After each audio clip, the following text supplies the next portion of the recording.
Camsted again. Struggling with reading? Here are some mistakes that you should avoid. First one, not being able to manage the time. This is the demonstration how official reading instructions suggest you to spend time. But it should be like this. The mistake is starting slowly, as the questions get harder and harder progressively, so you need to leave more time at the end. So, you should try to spend 15 minutes for the first passage, 20 minutes for second, and 25 minutes for the third one. Another big mistake is reading the whole passage first. If you read passage slowly, it's gonna cost you valuable time, and you have to read the text again when it will come to answer the questions. Instead, you should start with questions, not reading instructions carefully, and you may lose points. Let's have a look on these pitfalls. Here, in the first task, you may write any letter more than once. In the second, you can't use any letter more than once. Moreover, in the first task, let's just say that the correct answer is A. What if you write the word pressure? This is not acceptable. So, you should write the correct letters, not words. Let's look at this instruction. One word only.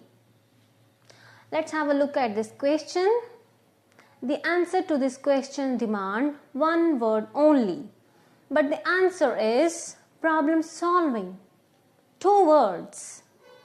So you can use a hyphenated word to answer this question in 1 word only. Not paying attention to pesky little details is the another reason you could lose your band scores. Here is a statement. George Armstrong did not know the answer to 7 into 8. The text skimmed for you states, however, even though 7 into 8 is a relatively difficult sum, it is unlikely that George Armstrong did not know the answer. Hey, we got the same words. It is true. Is it true? No, the answer would be wrong. The correct answer is false.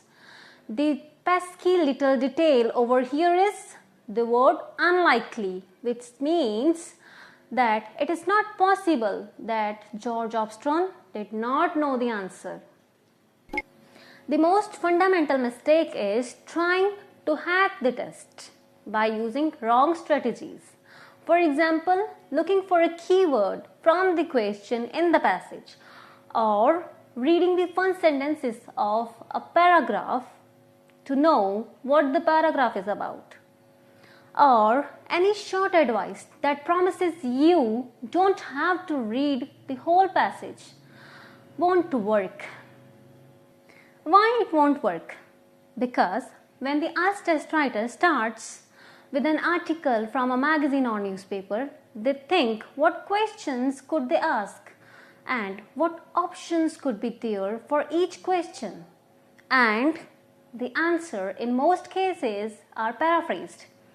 And that's why if you look for keywords or phrases that match the options, it would be a trap.